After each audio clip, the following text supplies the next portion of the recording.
Okay, so we are going to be looking at our projected revenue for our company. And this is like some educated guesses. There's really not a rhyme or reason on how these numbers come about. I basically made them up based on a starting company, a company that really doesn't have its name out there yet.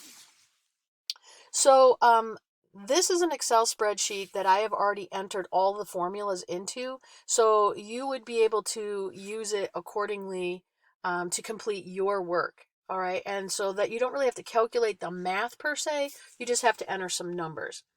So, first of all, it's important to understand what is revenue. And revenue is money that comes in from items that are sold. So, if I sell a t shirt for $10, the revenue is $10. That is not your profit because you paid for that product, right? To be, when you ordered your inventory. So, let's say that you paid about $4.85 for that. That's at cost. And then your retail price is $10. Um, so revenue is money that is brought in from items that are sold. Okay, so first of all, you need to determine the days of your operation. In this particular case, I put in the name of the company is the Big Blue Marble. This is a worksheet. It does not go in the business plan, but the numbers from it will. Okay, so I have to determine my hours of operation for the Big Blue Marble. I said I was going to be available 7 days a week. Monday through Friday, I'm open 9 to 9, Saturday from 9 to 10, and Sunday 11 to 5. Now, if you're not open that day, you're not open. So here you could just tell yourself that you're closed on that day, and then you would not put any numbers down. So let's say that the only things I sell are t-shirts, hoodies, towels, and water bottles. If you sell more inventory, you would put them on these lines here. If you need an extra line for more inventory, which I'm sure you'll have, you'll go to the number line here, and you're just going to right click on it and hit insert, and then you will get another line. Now I'm telling you to do it that way to continually insert rather than deleting my stuff and then going down, because I have formulas put in here to calculate your math. So click on the line number and then right click and then hit insert, and it'll give you a new line so you could put a new item number in or a new product. So first you have to list all your products, then you have to determine how much you're going to sell them for at retail. So this is how much I'm going to sell to the customers for, and then I have quantity here. So my very first day that I'm open, it's a Monday, and I sell 3 t-shirts, 1 hoodie, 0 towels, and 2 water bottles. I sold 6 items total. I go ahead and complete this for the rest of the week. Total quantity items sold during that week, I sold 21 t-shirts, 13 hoodies, 17 towels, and 21 water bottles in my first week that I was open. I sold 72 items. The total weekly revenue, again, how much I made in sales alone. So my very first week in t-shirts, if I took 21 items sold for the week and I multiply it by the $10 retail price, that gives me $210. I do that all the way down. You don't have to do the math. The formulas are in there. So as you enter numbers, these numbers will populate. So my total weekly revenue was $888. Now there's 4 weeks in a month, right? So I took the total quantity sold monthly. That would be 21 t-shirts times 4 is 84, and I did it all the way down. I sold 288 items in a month. Now, of course, these numbers are going to fluctuate. I'm just trying to make it as basic as I can without running an actual tabulation day to day on your inventory. This is kind of a watered down system, but it is a projected revenue. So for each month, we're going to keep the numbers the same, and then the next month you can go in and change it, right? So let's say the month of May, I sold 288 items. And now after you record all of this information below, which I'll show you in a minute, then you're going to go in and you're going to redo it. Now, the second month of operation, you're a little more popular, right? So your numbers may increase. So you're going to increase your numbers. These will automatically populate and so on. So now you have your total monthly revenue. Well, this is how many items I sold. How much did I make in revenue? So 800 or 84 items in a month for t-shirts times 10 is $840. I do that all the way down, and my revenue was $3,552 in my first month. Again, that's not my profit, it's just my revenue. That's how much I sold. So if I scroll down, you'll see down here I created a monthly revenue because the objective here is to get the total revenue for a year, because we are doing a yearly projection income statement. So you need to know how much your revenue is, and instead of just guessing randomly, I'd like you to actually calculate it. So then you're going to take your number here. This was your total monthly revenue, was 3,552. April is now, so we're creating our business. Our first month of operation, let's say it's in May. So we sold $3,552. So I'm going to transfer that number here. So now when you redo it for June, you'll get a new number here, and you'll put June's projections and so on until you're completely done. Now, this is a fiscal year. Notice I didn't start in January and go down. Our business actually starts in May. So we go from May all the way down. Okay, April we open, but we don't have any inventory or anything going yet.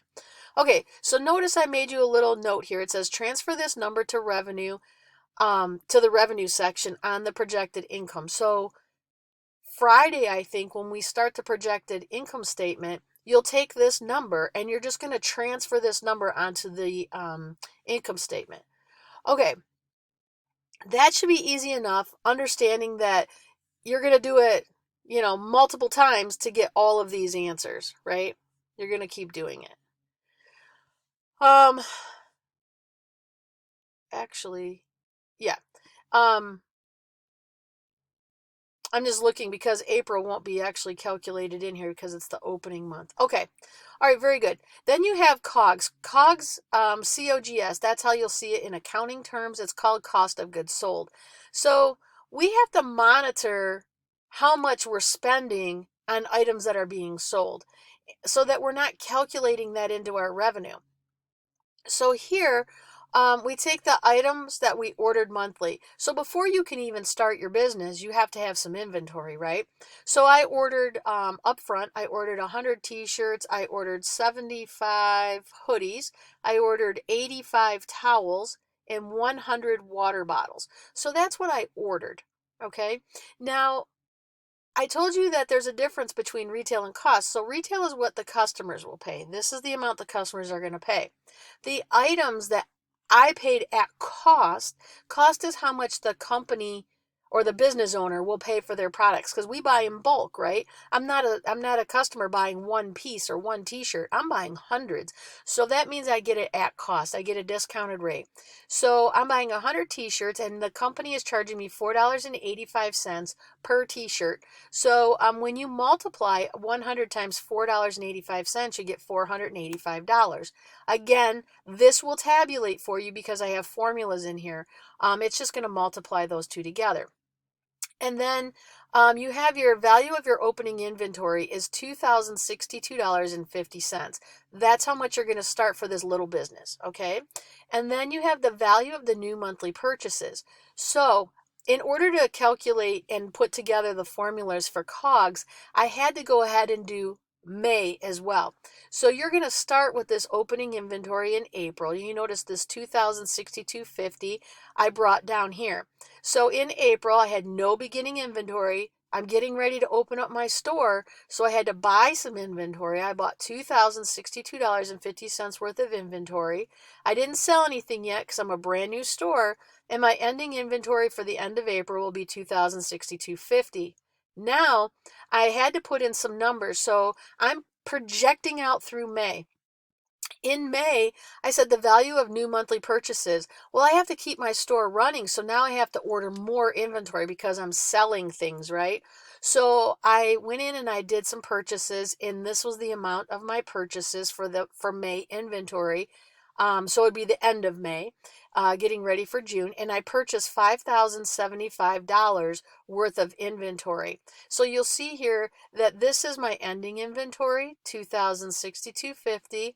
I brought it over here to open up in May with $2,062.50. That's the value of my opening inventory.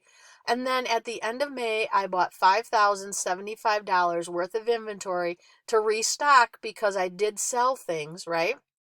If you notice, I sold $3,552 worth of stuff. So what you do now is there's a formula in here that will calculate your cost of goods sold. So you have to put in your ending inventory. So my ending monthly inventory is just subtracting my new inventory from what was the opening inventory, and that will give me my ending inventory. So if you take 485 and you subtract it from 1700, you're going to get 1215. So this is your ending monthly inventory. And then from there, I got this total, which I brought down to my ending inventory. And this COGS will calculate for you. COGS is the cost of goods sold. Now, you're going to run this total. This COGS number is the number that's going to be transferred onto the projected income statement on Friday. So you will need this number. All right. Once you start playing with the numbers, you'll see that they will calculate, they will adjust. So you're going to change all the quantity numbers, and you're going to change the price that you're paying, the retail price, your products, all that stuff. But the overall numbers down here, they will tabulate for you. All of these numbers, like the total weekly revenue and the total monthly revenue, that will calculate for you. You just transfer these numbers down each month that you change your numbers. Now, understand that there are certain holidays too I didn't mention, right? So, for example, in November and December, you might have a higher boost in sales because people buy gifts that time of year, maybe Valentine's Day, depending on what you sell. So, keep an eye on those special occasions. Those months, they will increase your sales. And then over here, the numbers that you're going to change are the items that you're purchasing. Obviously, you're going to change these numbers because they won't match mine, but how much did you pay at cost and so on. And then these will tabulate, and then your cost of goods will tabulate. Okay, so just try to follow along, look at my numbers, see where my numbers go. And then when you take the template that I give you, download it to your computer, rename it with the name of your company and call it like Big Blue Marble projected revenue. And that's going to be your worksheet that you're going to use. Again, it does not go into the business plan. It is your worksheet because you need this number and you need this number to go into the projected income statement that we're going to do on Friday. Okay? All right, guys. I'm going to let you get started.